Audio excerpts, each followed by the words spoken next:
where the mind is without fear and the head is held high, where knowledge is free.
Malda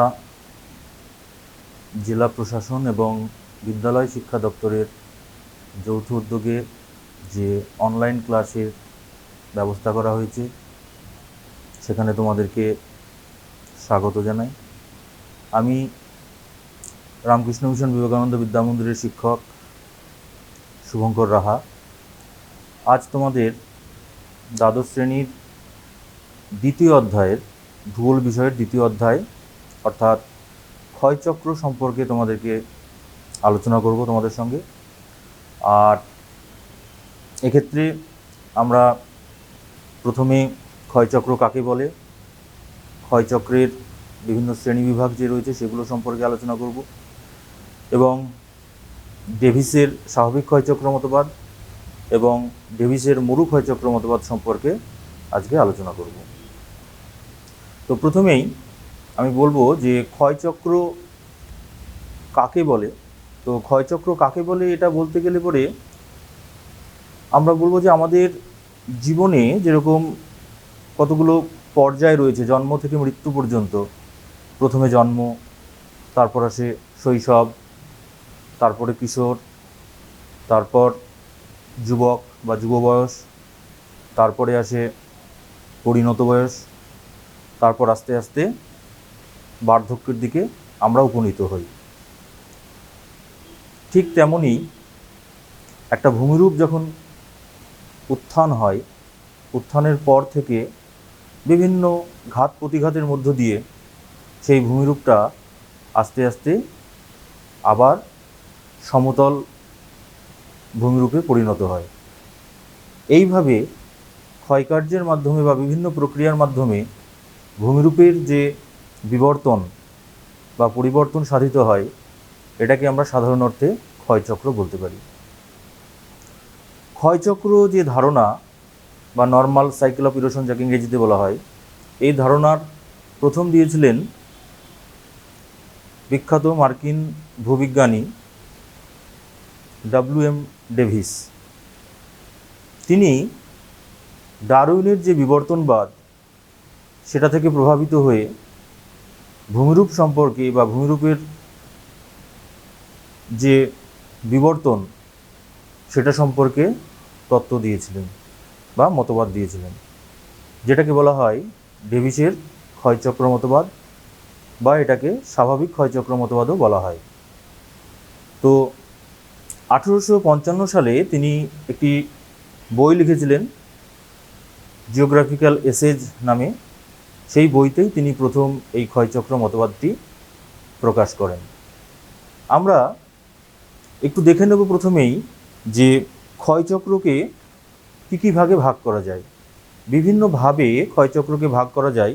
যেমন আমরা প্রথমত বলতে পারি যে নিয়মতন্ত্র অনুসারে বা প্রণালী অনুসারে ক্ষয়চক্রকে দুটো ভাগে ভাগ করা যায়। কি কি? একটা হচ্ছে আবদ্ধ নিয়মতন্ত্র, আরেকটি হচ্ছে উন্মুক্ত নিয়মতন্ত্র। আবদ্ধ নিয়মতন্ত্র বলতে, যেহেতু ক্ষয়চক্র হচ্ছে একটি প্রণালী হিসেবে আমরা আলোচনা করতে পারি, তাহলে যে প্রণালীতে বা যে সিস্টেমে বাইরে থেকে কোনো শক্তি প্রযুক্ত হয় না, অর্থাৎ পদার্থের মধ্যে যে শক্তি থাকে সেই শক্তি দ্বারাই সমস্ত প্রক্রিয়া যদি সাধিত হয়, সমস্ত প্রক্রিয়া যদি সম্পন্ন হয়, তখন তাকে আমরা আবদ্ধ প্রণালী বলতে পারি। যেমন WM ডেভিসের যে তত্ত্ব, যে ক্ষয়চক্র তত্ত্ব, সেটাকে আমরা আবদ্ধ প্রণালী হিসেবে আলোচনা করতে পারি। কারণ ডেভিস বলছেন যে ক্ষয়চক্র একবার শুরু হওয়ার পর, যখন একটা ভূমির উত্থান হলো, তারপর বিভিন্ন পর্যায়ের মাধ্যমে যৌবন, তারপর পরিণত, তারপর বার্ধক্য, এইভাবে পর্যায়ের মাধ্যমে কন্টিনিউভাবে ভূমিরূপের ক্ষয় প্রক্রিয়া চলতে থাকবে যতক্ষণ না সমতল হচ্ছে। অর্থাৎ এক্ষেত্রে কোনো রকম বাধার সম্মুখীন হচ্ছে না, অর্থাৎ বাইরে থেকে কোনো বল এখানে প্রযুক্ত হচ্ছে না। অর্থাৎ এখানে কোনোভাবেই যতক্ষণ না পর্যন্ত ক্ষয়চক্রটা সম্পন্ন হচ্ছে, ততক্ষণ পর্যন্ত কিন্তু কখনোই কোনো বাধার সম্মুখীন হচ্ছে না। এটা ডেভিসের মতবাদ অনুযায়ী, সেই জন্য এটাকে আমরা আবদ্ধ প্রণালীর মধ্যে আলোচনা করতে পারি। আর অন্যান্য যে সমস্ত তত্ত্বগুলো রয়েছে, তার মধ্যে কিছু তত্ত্ব রয়েছে, সেগুলো আমি বলছি। সেই তত্ত্বগুলোকে বলা হচ্ছে উন্মুক্ত প্রণালী।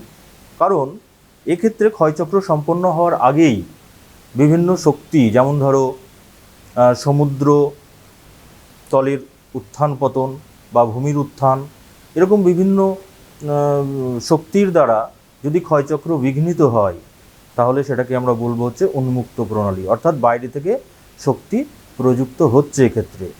যেমন যে সমস্ত তত্ত্বগুলো রয়েছে উন্মুক্ত প্রণালীর মধ্যে, যেমন পেঙ্কের তত্ত্ব, হ্যাকের তত্ত্ব, ক্রিকমের তত্ত্ব, যেমন স্ট্রলারের তত্ত্ব, এগুলো সব উন্মুক্ত প্রণালীর মধ্যে পড়ছে। তাহলে আমি কি বললাম, যে প্রণালী অনুসারে বা নিয়মতন্ত্র অনুসারে ক্ষয়চক্রকে দুটো ভাগে ভাগ করা যায়। একটা হচ্ছে আবদ্ধ নিয়মতন্ত্র, আর একটা হচ্ছে উন্মুক্ত নিয়মতন্ত্র। তো আবদ্ধর মধ্যে পড়ে শুধুমাত্র ডেভিসের ক্ষয়চক্রটি, আর উন্মুক্তর মধ্যে পড়ে বাকি যে সমস্ত ক্ষয়চক্রগুলো রয়েছে, যেমন পেঙ্ক, যেমন স্ট্রলার, ক্রিকমে, হ্যাক, এই সমস্ত ভূতত্ত্ববিদের বা ভূমিরূপবিদের ক্ষয়চক্র তত্ত্বগুলি। আমরা আজকে আলোচনা করব যে কিভাবে ডেভিসের চক্রটি তিনি দিয়েছিলেন এবং ডেভিসের ক্ষয়চক্রের যে বিভিন্ন অংশগুলো, সেগুলো নিয়ে আমরা আলোচনা করব। আচ্ছা, তার আগে আমি একটু দেখিয়ে দেবো তোমাদেরকে যে ক্ষয়চক্র কত রকমের হয়, নিয়মতন্ত্র ছাড়া যে কি প্রক্রিয়ার মাধ্যমে বা কোন শক্তির দ্বারা যে ক্ষয়চক্রটা সম্পন্ন হচ্ছে, তার উপর নির্ভর করে ক্ষয়চক্রের শ্রেণীবিভাগ আমরা করব।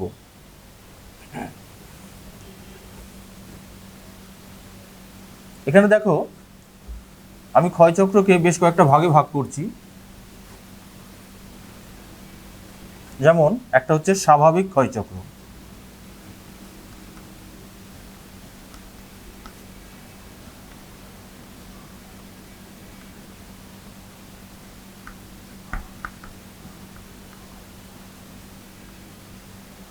দ্বিতীয়ত আমরা বলতে পারি মরু ক্ষয়চক্র।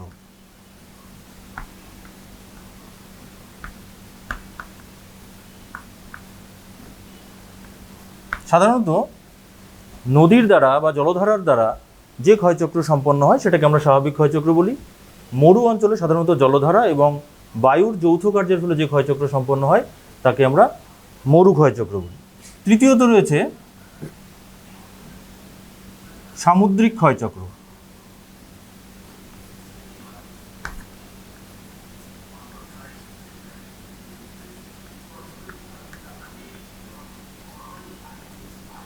এটা কোন শক্তির দ্বারা হয়? এটা সাধারণত সমুদ্র তরঙ্গের দ্বারা হয়। সমুদ্র উপকূলবর্তী অঞ্চলে এই ধরনের ক্ষয়চক্র দেখা যায়। চতুর্থত আমরা বলতে পারি হিমবাহের ক্ষয়চক্র।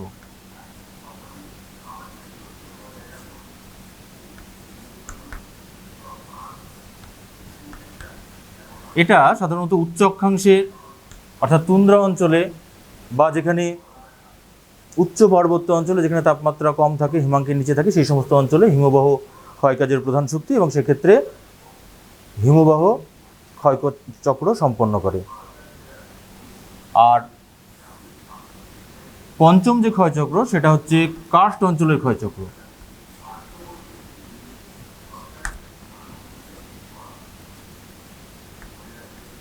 তোমরা প্রথম অধ্যায় পড়েছ যে চুনাপাথর বা ডলোমাইট দ্বারা গঠিত অঞ্চলে যেখানে ভৌমজল অধিক কার্যকর হয় সেই সমস্ত অঞ্চলগুলোতে মূলত ভৌমজলের কার্যের দ্বারা কার্স্ট অঞ্চলে ক্ষয়চক্র সম্পন্ন হয়। তো এক্ষেত্রে আমরা এখানে আলোচনা করব এই স্বাভাবিক ক্ষয়চক্র সম্পর্কে। অর্থাৎ ডব্লিউ.এম. ডেভিস তিনি যে ক্ষয়চক্র সম্পর্কে যে মতামত দিয়েছিলেন সর্বপ্রথম, যেখানে নদী বা জলধারাই হচ্ছে প্রধান ক্ষয়কারী শক্তি এবং যেখানে সাধারণত উষ্ণ আর্দ্র নাতিশীতোষ্ণ আর্দ্র অঞ্চলে এই ধরনের ক্ষয়চক্র দেখা যায়, এই ধরনের ক্ষয়চক্রকে বলা হয় স্বাভাবিক ক্ষয়চক্র বা এটাকে ভৌগোলিক ক্ষয়চক্র বলে, আবার এটাকে নদীর ক্ষয়চক্রও বলা হয়। তো আমরা এবার দেখে নিই যে একটা স্বাভাবিক ক্ষয়চক্রের কি কি আলোচ্য বিষয় রয়েছে। প্রথমে ডেভিস একটা স্বাভাবিক ক্ষয়চক্র বা একটা নদীর ক্ষয়চক্র সম্পন্ন হওয়ার জন্য তিনি কথাগুলি স্বাভাবিক ক্ষয়চক্রের পূর্ব শর্তের কথা বলেন।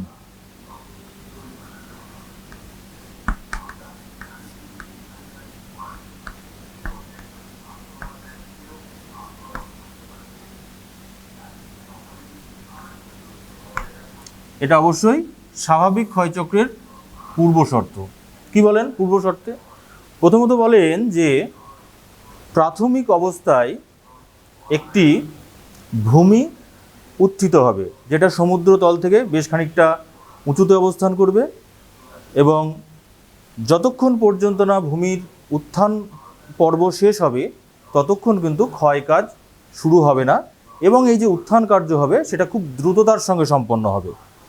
দ্বিতীয়ত বলেন যে ভূভাগের ঢাল হবে খাড়া এবং এক্ষেত্রে শিলার যে গঠন অর্থাৎ শিলা দারণ, ফাটল, সেই সঙ্গে বিভিন্ন ধরনের ভাঁজ, চ্যুতি ইত্যাদি একসঙ্গে দেখা যাবে সেই প্রাথমিক ভূমিরূপের মধ্যে।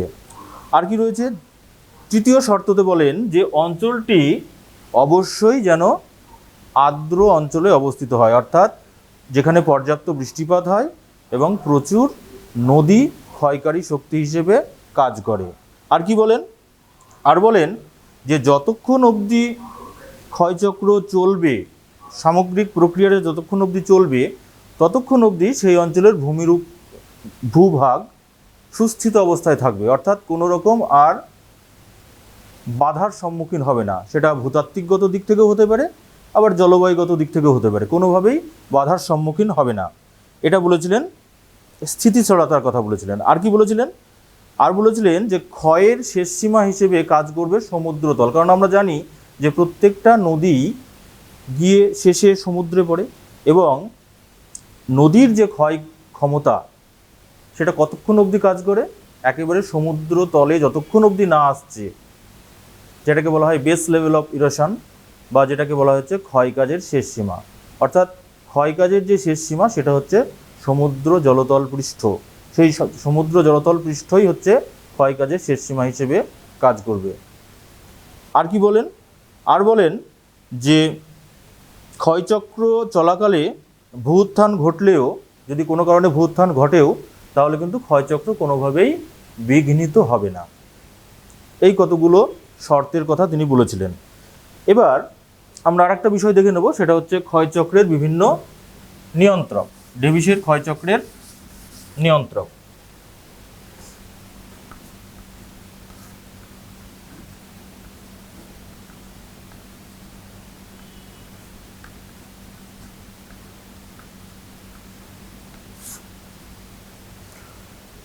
ডেভিস যে ক্ষয়চক্রের কথা বলেছিলেন সেই ক্ষয়চক্রে তিনটি নিয়ন্ত্রকের কথা বলেন, যেটাকে ডেভিসের ট্রায়ো বা ডেভিসের ত্রয়ী বলা হয়। ডেভিস বলেন যে ভূমিরূপ হচ্ছে কোনো অঞ্চলের শিলার গঠন, প্রক্রিয়া এবং পর্যায়ের সম্মিলিত ফল। গঠন, প্রক্রিয়া এবং পর্যায়ের সম্মিলিত ফল, অর্থাৎ তিনি এখানে 3 ধরনের নিয়ন্ত্রকের কথা বলেছিলেন। কি কি? 1 নম্বর তিনি বলেছিলেন গঠনের কথা, অর্থাৎ স্ট্রাকচার। কার গঠন, কার স্ট্রাকচার? এটা অবশ্যই শিলার গঠনের কথা বলেছেন। আচ্ছা, শিলার গঠন বলতে কি বোঝায়? শিলার গঠন বলতে এখানে শিলাগুণকে বোঝানো হয়, অর্থাৎ লিথোলজি সংক্রান্ত যে গুণাবলী রয়েছে সেগুলোকে বোঝানো হয়। যেমন একটা শিলা, সেই শিলার গঠন কীরকম, অর্থাৎ সেটা কি ভাঁজ গঠনযুক্ত, চ্যুতি গঠনযুক্ত, নাকি তার মধ্যে কোনো ফাটল আছে, দারণ আছে, সেই শিলার কাঠিন্য, সছিদ্রতা, প্রবেশ্যতা, এই সমস্ত বিভিন্ন বিষয়কে শিলার গঠন বলে তিনি আখ্যায়িত করেছেন।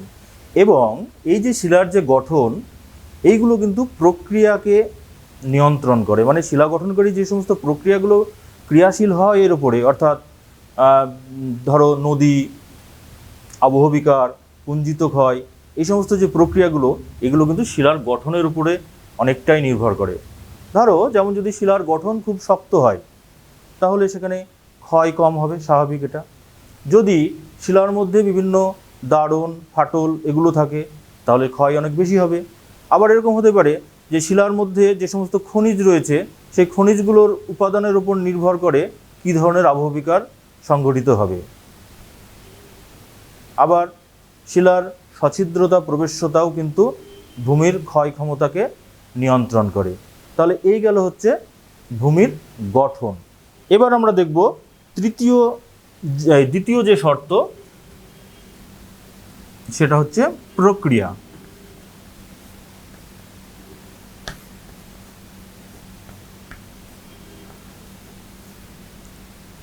আচ্ছা, এখানে প্রক্রিয়া বলতে কি বোঝানো হয়েছে? প্রক্রিয়া বলতে বিভিন্ন শক্তির কথা বলা হয়েছে। অর্থাৎ কোন শক্তির কথা বলা হয়েছে? অর্থাৎ ভূমিরূপ গঠনকারী বিভিন্ন প্রক্রিয়া বা শক্তির কথা বলা হয়েছে।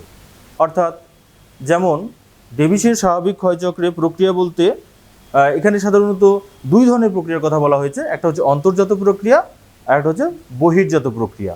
অন্তর্জাত প্রক্রিয়া কোনগুলো? অন্তর্জাত প্রক্রিয়া বলতে যে প্রক্রিয়ার মাধ্যমে ভূমিরূপের গঠন হয়। তিনি যে প্রাথমিক ভূগঠনের কথা বলেছিলেন, সেই প্রাথমিক ভূগঠন তো অবশ্যই ভূ উত্থানের কারণে হয়। আর ভূ উত্থানটা কার কারণে হয়? সেটা হয় হচ্ছে অন্তর্জাত কারণে। যেমন ধরো ভূ আলোড়ন, মহীভাবক আলোড়ন, গিরিজনী আলোড়ন।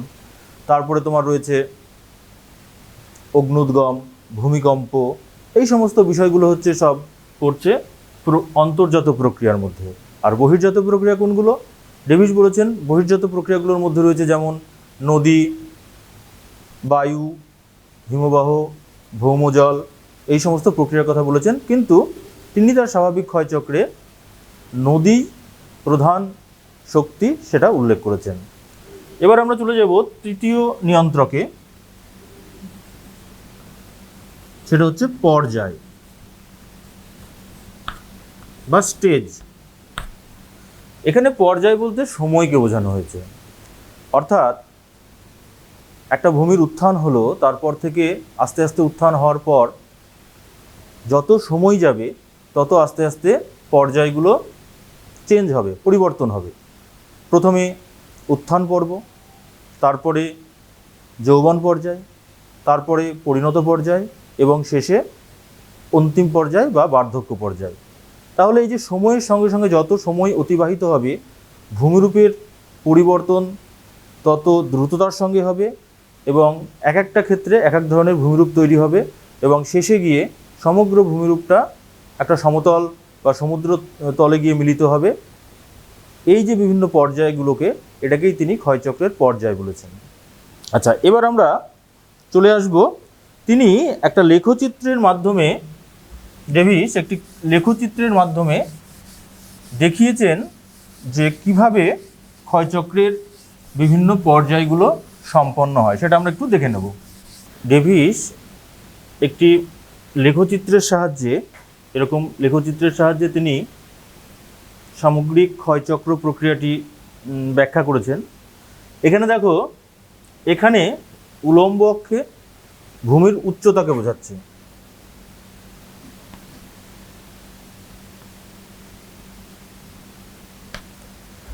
আর এইদিকে যত ডান দিকে যাব তত সময়ের পরিমাণ বাড়ছে, অর্থাৎ আমরা বলতে পারি সময়, এটা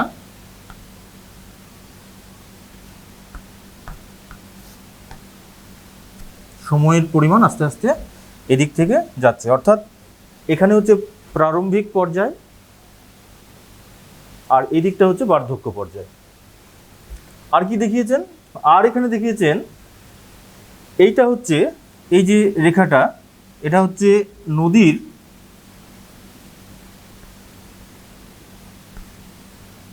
নদী উপত্যকার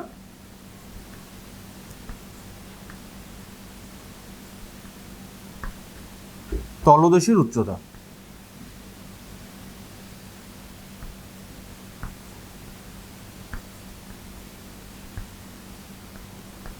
উচ্চতা বা গভীরতা যেটা বলতে পারি। আর এইটা, এই যে লাল রঙের রেখা দিয়ে আমি দেখিয়েছি, জলবিভাজিকার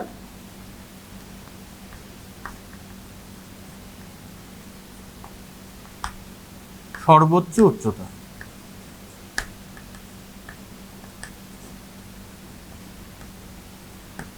আচ্ছা, এই যে পর্যায়টা, এটাকে আমরা বলতে পারি প্রাক যৌবন পর্যায় বা প্রারম্ভিক পর্যায়। এটা হচ্ছে প্রাক যৌবন পর্যায়। দ্বিতীয়টা স্টেজ হচ্ছে যৌবন পর্যায়। তৃতীয় যে স্টেজটা, এটা হচ্ছে পরিণত পর্যায়।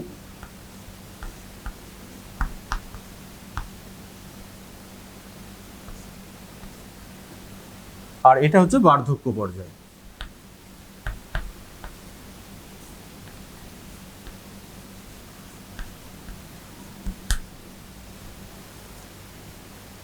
এখানে প্রাক যৌবন যে পর্যায়টা, সেখানে দ্রুত ভূমির উত্থান হচ্ছে।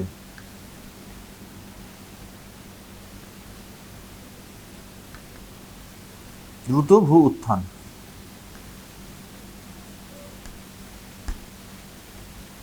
আচ্ছা, এবার আমরা প্রথমে কি দেখাচ্ছে এখানে, যে প্রাথমিক পর্বে দ্রুততার সঙ্গে একটা ভূমির উত্থান হলো, অর্থাৎ সমুদ্রের যে তলদেশ তার থেকে অনেক উঁচুতে যে অন্তর্জাত প্রক্রিয়া, তার মাধ্যমে ভূমির উত্থান হলো।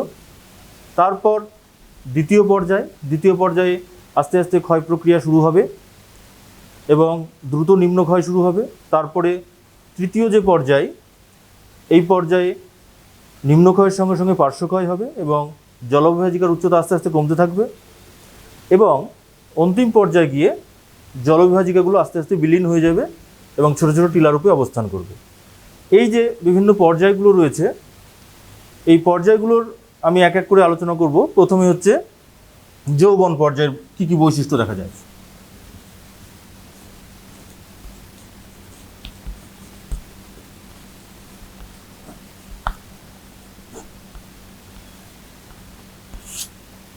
দেখো, প্রথমত যৌবন পর্যায়ের যে সমস্ত বৈশিষ্ট্যগুলো দেখা যায়, প্রথমত বলতে পারি যে এখানে যখন ভূমির উত্থান কাজ শেষ হয়ে যাবে, ডেভিসের মধ্যে ভূমির উত্থান কাজ শেষ হওয়ার পরেই ক্ষয় কাজ শুরু হয়। ভূমির উত্থান কাজ শেষ হয়ে গেল, তারপরে এখানে বেশ কতগুলো অনুগামী নদী তৈরি হবে, অর্থাৎ ভূমির যে প্রাথমিক ঢাল, সেই প্রাথমিক ঢাল অনুযায়ী কতগুলো অনুগামী নদী তৈরি হবে এবং তার পার্শ্ববর্তী অঞ্চল থেকে বেশ কতগুলো উপনদী এসে মিলিত হবে এবং পরিশেষে অঞ্চলটিতে একটা বৃক্ষরূপী জলনির্গম প্রণালী বা রিভার সিস্টেম তৈরি হবে। দ্বিতীয় যৌবন পর্যায়ের দ্বিতীয় বৈশিষ্ট্য হিসেবে আমরা বলতে পারি যে এই সময়ে নদীর যে কাজ হবে, সেখানে নিম্নক্ষয় যেটা, সেটাই প্রধান কাজ। সঞ্চয় একদম লক্ষ্য করা যায় না, পার্শ্বক্ষয়ও সেরকমভাবে লক্ষ্য করা যায় না। তৃতীয় যে বৈশিষ্ট্য, সেটা হচ্ছে ভূমির বন্ধুরতা। এখানে ভূমির বন্ধুরতা অধিক হয়, তবে পরিণত পর্যায়ের থেকে একটু কম হয়। এই পর্যায়ে পাশাপাশি বেশ কতগুলো অনুগামী নদী প্রবাহিত হলে এবং সেই উপনদীগুলো যদি পরস্পর মিলে যায় তাহলে সেখানে নদী গ্রাসের ঘটনা ঘটবে এবং অনেক ক্ষেত্রে দেখা যায় যে নদীগুলো আস্তে আস্তে মস্তকমুখী ক্ষয় করে তাদের উপত্যকা আস্তে আস্তে পেছনের দিকে বিস্তৃত করতে পারে। বৈশিষ্ট্য হিসেবে আরও কিছু বলতে পারি, সেটা হচ্ছে আমরা যদি পার্শ্ব রেখাচিত্র দেখি তাহলে দেখব যে সেখানে ভি আকৃতির নদী উপত্যকা তৈরি হয়, অর্থাৎ নিম্নক্ষয় যেহেতু বেশি হয় সেই কারণে ভি আকৃতির নদী উপত্যকা তৈরি হয়। এবং যদি আমরা দৈর্ঘ্য বরাবর যদি আমরা পার্শ্বচিত্র দেখি বা দীর্ঘ পার্শ্বচিত্র দেখি তাহলে দেখব সেখানে বিভিন্ন ধরনের ভূমিরূপ তৈরি হয়। কী কী ভূমিরূপ তৈরি হয়? যেমন ধরো জলপ্রপাত তৈরি হয়, যেমন তোমার মন্থকূপ তৈরি হয়, প্লাঞ্জ পুল তৈরি হয়, ক্যানিয়ন তৈরি হয়, গিরিখাত তৈরি হয়। এই সমস্ত বিষয়গুলো মূলত সাধারণত আমরা নদীর একটা উচ্চ গতিতে যে সমস্ত ভূমিরূপগুলো দেখি সাধারণত যৌবন পর্যায়ে আমরা এই ধরনের ভূমিরূপগুলো দেখতে পাবো।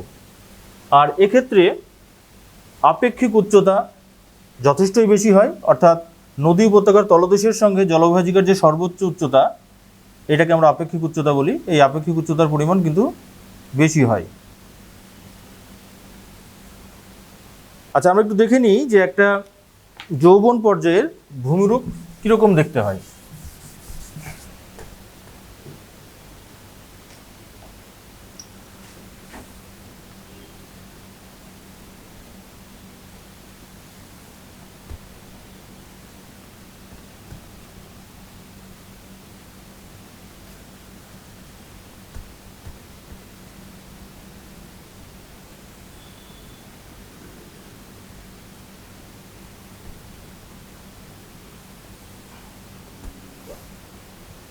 এর মধ্য দিয়ে নদীগুলো প্রবাহিত হয়, এটা প্রধান অনুগামী নদী প্রবাহিত হবে, তার সঙ্গে একাধিক উপনদী এসে মিলিত হতে পারে, দিয়ে একটা বৃক্ষরূপী জননিগম প্রণালী বিস্তৃত হয়। এবং এই জায়গাগুলোতে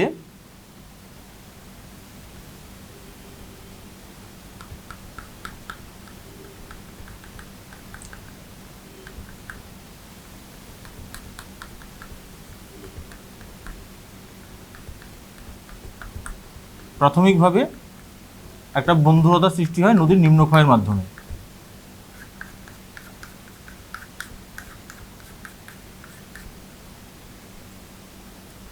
নদীর নিম্নক্ষয়ের মাত্রা যেখানে যত বেশি হবে সেখানে নদী খাতের গভীরতা তত বেশি হবে এবং সেক্ষেত্রে আপেক্ষিক উচ্চতার পরিমাণও তত বেশি হবে। এটা হচ্ছে একটা যৌবন পর্যায়ের ভূমিরূপের প্রতিনিধিত্বমূলক চিত্র।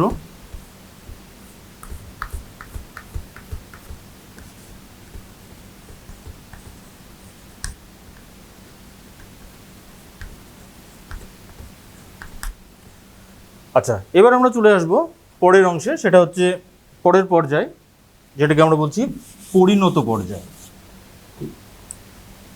অর্থাৎ এই পর্যায়টা। পরিণত পর্যায়ে কি কি বৈশিষ্ট্য দেখা যায়? এখানে নদীর নিম্নক্ষয় তো হয়ই, সেই সঙ্গে দেখো পার্শ্বক্ষয়ও হচ্ছে, অর্থাৎ নদী উপত্যকা আস্তে আস্তে বিস্তৃত হয়, অনেকটা চওড়া হয়। এবং সেক্ষেত্রে দেখা যায় যে যৌবন পর্যায়ের থেকে পরিণত পর্যায়ের কিন্তু আপেক্ষিক উচ্চতা সর্বাধিক হয়, সবচেয়ে বেশি হয় পার্থক্য।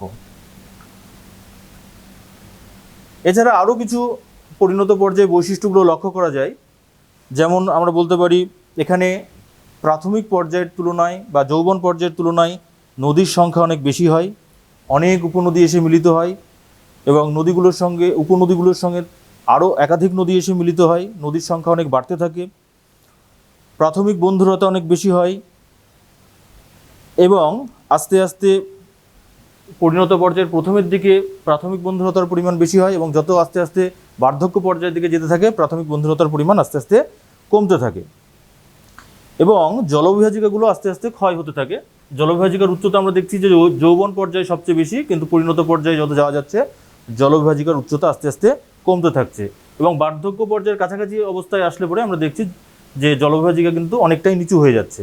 আর কি বৈশিষ্ট্য দেখা যায়? আরেকটা বৈশিষ্ট্য, গুরুত্বপূর্ণ বৈশিষ্ট্য, সেটা হচ্ছে যে এখানে কোথাও কোথাও যেহেতু পার্শ্বক্ষয় হয়, নদী অনেক ক্ষেত্রেই এঁকে বেঁকে প্রবাহিত হয় এবং সেক্ষেত্রে দুটো নদীর মাঝখানে প্লাবনভূমি সৃষ্টি হতে পারে, প্লাবনভূমি সৃষ্টি হতে দেখা যায়। এবং নদীর যে পার্শ্বচিত্র, সেই পার্শ্বচিত্রে এখানেও কিন্তু ভি আকৃতির নদী উপত্যকা লক্ষ্য করা যায়। আমরা একটু দেখে নিই যে পরিণত পর্যায়ের ভূমিরূপের আকৃতি কেমন হয়, দেখতে কীরকম হয়।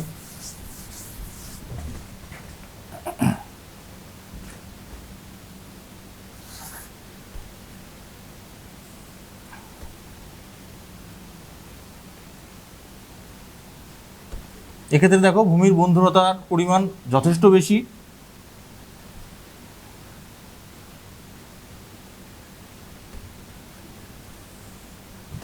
এবং যে বিভিন্ন ধরনের উচ্চভূমি, সেগুলোর পরিমাণ অনেক বেশি, নদ নদীর সংখ্যার পরিমাণ অনেক বেশি।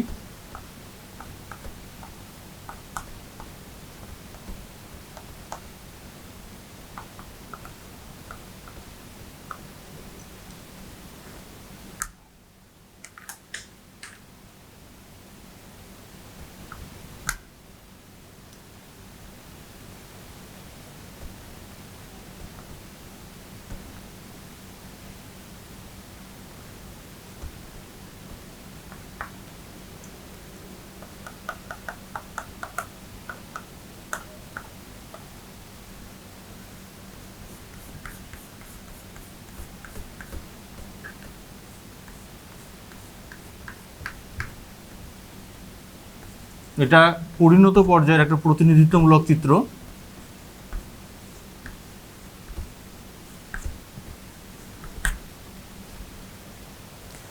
আচ্ছা, এবার আমরা দেখব অন্তিম পর্যায়, অর্থাৎ যেটাকে আমরা বলছি বার্ধক্য পর্যায়।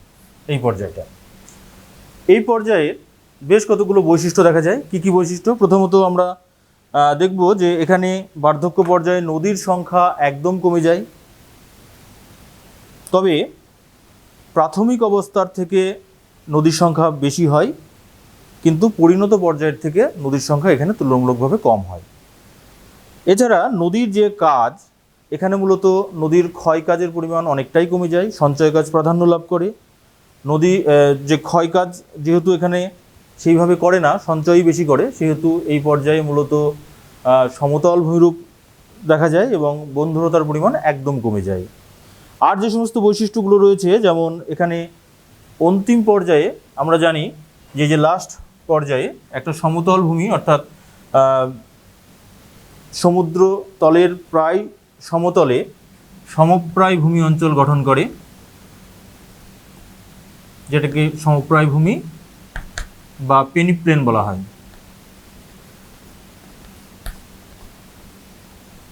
এই সমপ্রায় ভূমির উপরে জলবিভাজিকার যে অবশিষ্ট অংশগুলো, এই যে জলবিভাজিকার যে অংশগুলো যৌবন পর্যায়ে অনেক উঁচু অবস্থায় ছিল, পরিণত অবস্থাতেও অনেক চওড়া ছিল, অনেক বেশি উঁচু ছিল, কিন্তু আস্তে আস্তে বার্ধক্য পর্যায়ে এসে আমরা দেখছি যে সেটা আস্তে আস্তে বিলুপ্ত হতে হতে ছোট ছোট টিলাতে পরিণত হয়েছে, কোথাও কোথাও একেবারে বিলুপ্ত হয়ে গেছে।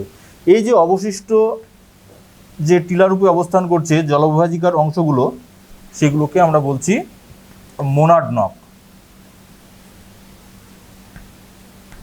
ব্রিটিশ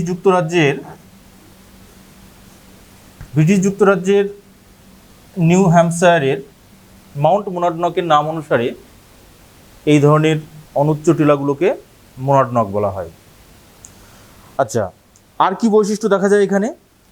আর দেখা যায় যে এখানে নদী বাঁকের সংখ্যা অনেক বেশি হয়, অর্থাৎ নদীগুলো যেহেতু ভূমির ঢাল অনেক কম হয়, সুতরাং নদীগুলোর ক্ষয় ক্ষমতা অত্যন্ত কম হয় এবং নদীগুলো অত্যন্ত এঁকে বেঁকে প্রবাহিত হয়। কেন? কারণ হচ্ছে যদি সামনে কোনো শক্ত বা কঠিন ভূমিরূপ থাকে, তাহলে সেটাকে এড়িয়ে যাওয়ার জন্য নদীগুলো অত্যন্ত এঁকে বেঁকে প্রবাহিত হয়।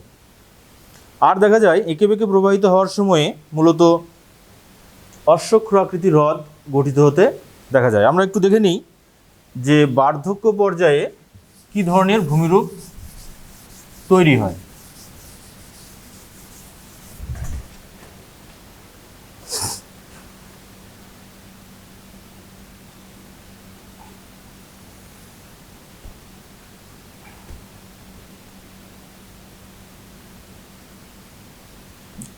ভূমির উপর উচ্চতা খুবই কম থাকে, মানে একেবারে সমুদ্র সমতলে প্রায় অবস্থান করে।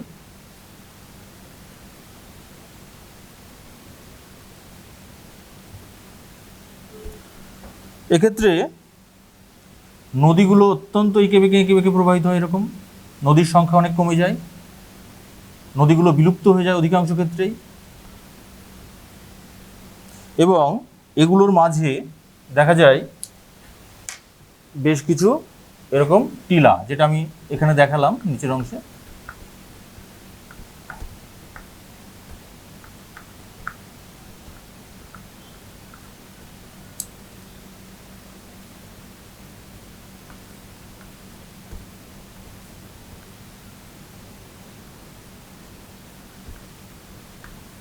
মোনাডনক বলে।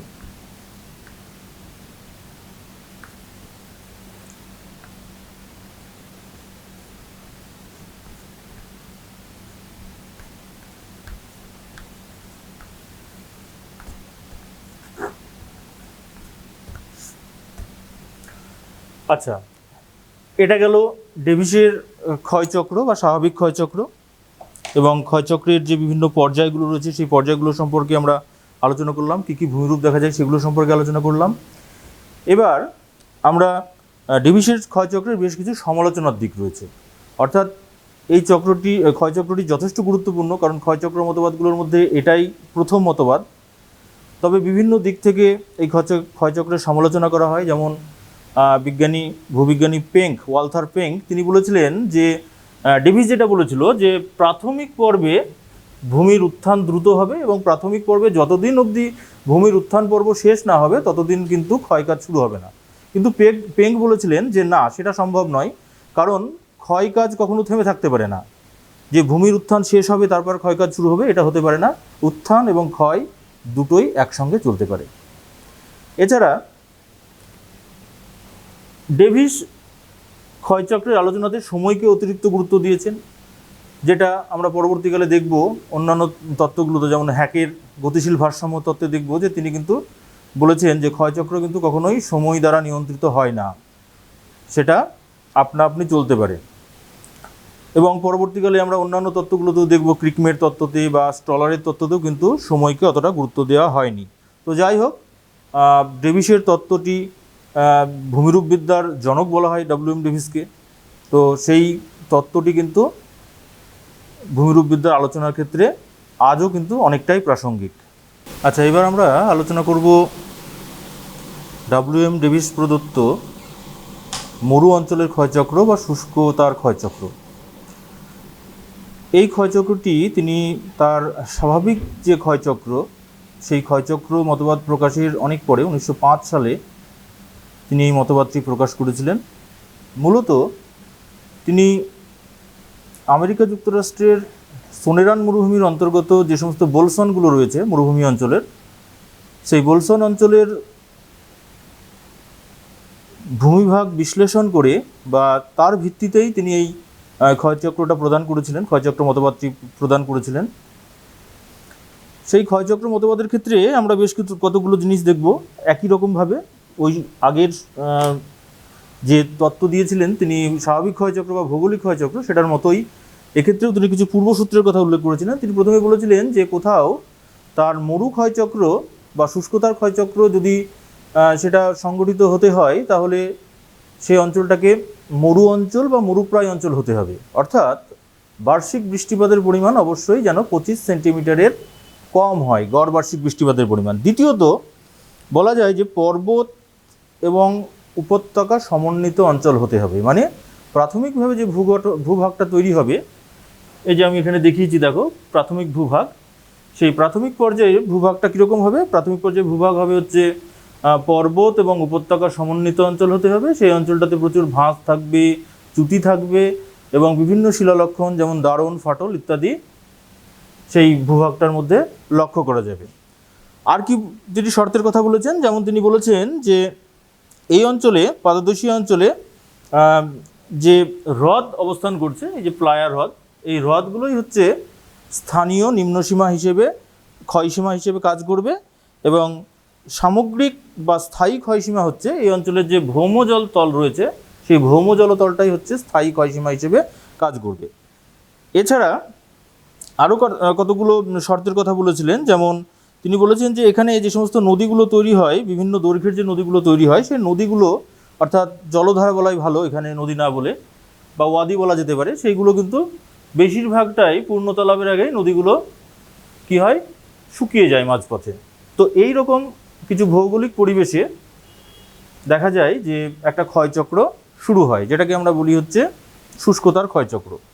এবার এই শুষ্কতার ক্ষয়চক্রের কতগুলো পর্যায়ে ভাগ করা যায়। একটা হচ্ছে প্রারম্ভিক পর্যায় বা প্রাথমিক পর্যায় বলতে পারি, এটা হচ্ছে প্রারম্ভিক পর্যায় বা এটা হচ্ছে প্রাথমিক পর্যায়। দেখো এই পর্যায়ে যে বৈশিষ্ট্যগুলো লক্ষ্য করা যাবে সেটা হচ্ছে প্রথমেতে হচ্ছে একটা পর্বত বেষ্টিত নদী অববাহিকা থাকবে, এরকম দুদিকে পর্বত রয়েছে, মাঝখানে একটা বেষ্টিত নদী অববাহিকা থাকবে, এবং এখানে একটা কেন্দ্রমুখী জলনিগম প্রণালী তৈরি হবে, বিভিন্ন একাধিক কেন্দ্রমুখী জলনিগম প্রণালী, অর্থাৎ নদীগুলো সব এরকম একটা নির্দিষ্ট জায়গায় অর্থাৎ প্লায়া হ্রদে এসে এরকম মিলিত হবে, এরকম কেন্দ্রমুখী জলনিগম প্রণালী তৈরি হবে। তবে এই কেন্দ্রমুখী জলনিগম প্রণালীগুলো একে অন্যের সঙ্গে কিন্তু যুক্ত থাকবে না, প্রত্যেকটা প্রণালী বিচ্ছিন্ন অবস্থায় থাকবে।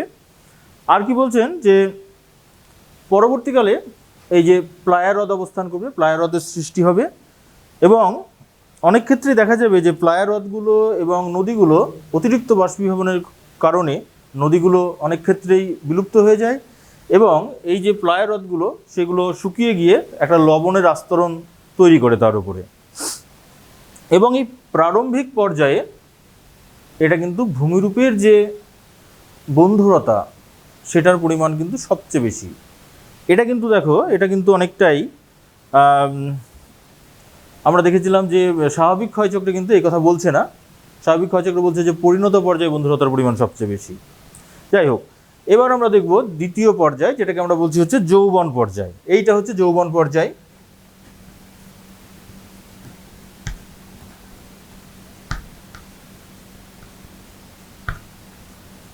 দেখো যৌবন পর্যায়ে কি কি ভূরূপ লক্ষ্য করা যাবে এখানে। দেখো যৌবন পর্যায়ে এখানে যে জলধারাগুলো তৈরি হবে বা পাশে যে নালিকা ক্ষয় তৈরি করবে, নালিকা বা জলনালী ক্ষয় যে তৈরি করবে যে প্রাথমিক জলধারাগুলো, সেখানে গিরিখাতের মতো তৈরি হবে, এবং এর পার্শ্বদেশে এখানে কি তৈরি হবে, এখানে তৈরি হবে পলল ব্যাজনী।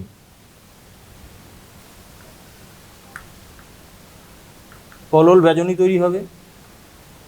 আর কি তৈরি হবে, অনেক ক্ষেত্রে দেখা যাবে যে পলল ব্যাজনীগুলো আরও বেশি একে অপরের সঙ্গে যুক্ত হয়ে বাজাদা ভূমিরূপ গঠন করছে।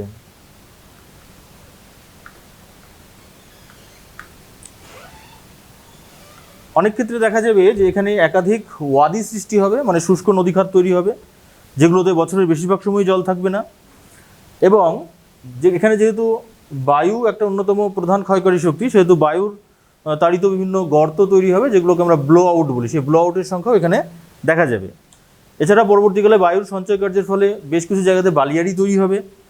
এবং যৌবন পর্যায়ে একটা বিশেষ বৈশিষ্ট্য স্বাভাবিক ক্ষয়চক্রের থেকে অনেকটাই পৃথক, সেটা হচ্ছে তিনি বলছেন যে যৌবন পর্যায়ে তুলনামূলকভাবে বন্ধুরতা কিন্তু কম, কিন্তু আমরা দেখেছিলাম যে যৌবন পর্যায়ে বন্ধুরতার পরিমাণ অনেক বেশি, সেটা হচ্ছে স্বাভাবিক ক্ষয়চক্রে। এবার আমরা দেখব পরিণত পর্যায়ে কি বলছে। এটা আমি পরিণত পর্যায়ের একটা চিত্র এঁকেছি।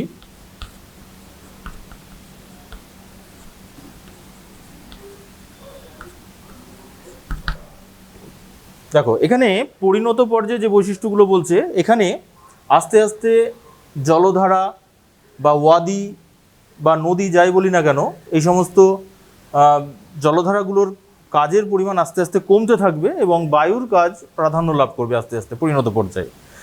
এবং জলবিভাজিকার যে অংশগুলো সেটা আস্তে আস্তে তীক্ষ্ণ হতে থাকছে। এখানে যেরকম প্রায় সমতল ছিল, জলবিভাজিকাগুলো দেখো কিন্তু সমতল অবস্থায় অবস্থান করছে যৌবন পর্যায়ে, সেটা পরিণত পর্যায়ে কিন্তু আস্তে আস্তে তীক্ষ্ণ হতে শুরু করবে, এবং আস্তে আস্তে বাজাদাগুলো প্রসারিত হবে, এবং একসময় দেখা যাবে যে একটা ক্ষয়সীমা, অভিন্ন একটা ক্ষয়সীমা গঠন করবে। কিসের ক্ষেত্রে? একটা হচ্ছে যে প্লায়া হ্রদগুলো যেগুলো রয়েছে প্রত্যেকটাতে, সেই প্লায়া হ্রদগুলো একই সমতলে অবস্থান করবে, এবং নদীগুলো একে অপরের সঙ্গে যুক্ত হয়ে যাবে, যে কটা নদী এখানে রয়েছে, যদিও নদীর সংখ্যা খুবই কম। এবং শেষের দিকে দেখা যাবে যে একটা মরু অঞ্চলের মরু অঙ্গন গঠন করবে, বা যেটাকে আমরা বলছি হচ্ছে ডেজার্ট পেভমেন্ট গঠন করবে। এই যে এই সমস্ত অঞ্চলগুলোকে আমরা ডেজার্ট পেভমেন্ট বলছি। এরপর আমরা চলে যাব লাস্ট পর্যায়ে, অর্থাৎ এটা হচ্ছে বার্ধক্য পর্যায়। এই অংশটা বার্ধক্য পর্যায়ে কী দেখা যাবে, এখানে জলধারার কাজ একদম বন্ধ হয়ে যাবে। জলধারা এখানে প্রধান কাজ নেই বললেই চলে। ফলে জলবিভাজিকাগুলো যেখানে তীক্ষ্ণভাবে অবস্থান করছিল, ফলে এখানে বায়ুর কাজের ফলে মূলত জলবিভাজিকাগুলো অবশিষ্ট টিলারূপে অবস্থান করবে, যেটাকে আমরা ইনসেলবার্জ বলছি, যেটা ডেভিসের ক্ষয়চক্রের মোনাডনকের অনুরূপ। আর সামগ্রিক ভূমিরূপটা মরু সমভূমিতে পরিণত হবে, অর্থাৎ বার্ধক্য পর্যায়ের যে ভূমিরূপ সেটাকে আমরা মরু সমভূমি বলতে পারি।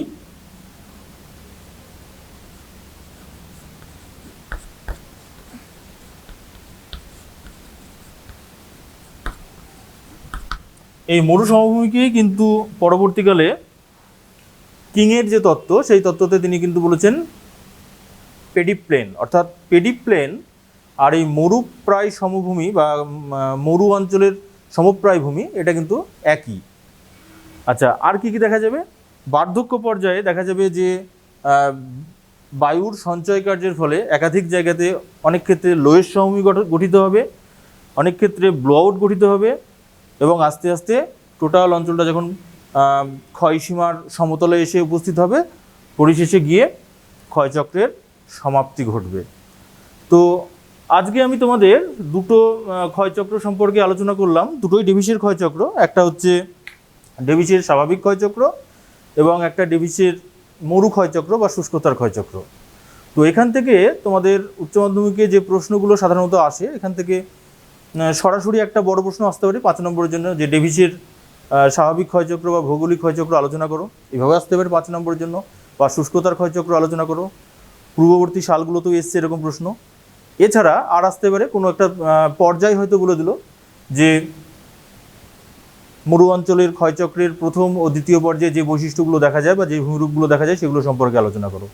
এছাড়া আরও বেশ কিছু প্রশ্ন এখান থেকে আসে, যেরকম যে ভূমিরূপগুলো তৈরি হয়, আমরা দেখলাম পেনিপ্লেন পেডিপ্লেনের মধ্যে পার্থক্য, মোনাডনক কাকে বলে, ইনসেলবার্জ কাকে বলে, সমপ্রায় ভূমি বা পেনিপ্লেন কাকে বলে।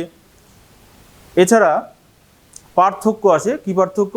ডেভিসের যে স্বাভাবিক ক্ষয়চক্র আর ডেভিসের যে মরু ক্ষয়চক্র, এই দুটো ক্ষয়চক্রের মধ্যে পার্থক্য, এটা 3 বা 4 নম্বরের জন্য প্রশ্ন আসে। আর এখান থেকে শর্ট প্রশ্নও একাধিক থাকে, সেজন্য আমি বলবো বাড়িতে প্রত্যেকে টেক্সট বইটা খুব ভালোভাবে পড়বে। যে রাইটারের বই থাক না কেন, সেই রাইটারের বই থেকে খুব ভালোভাবে টেক্সট যদি পড়া যায়, তাহলে যে শর্ট প্রশ্নই আসুক না কেন তার উত্তর কিন্তু দেওয়া যাবে। আচ্ছা, আজকে আমি এখানেই শেষ করছি। নমস্কার, ধন্যবাদ।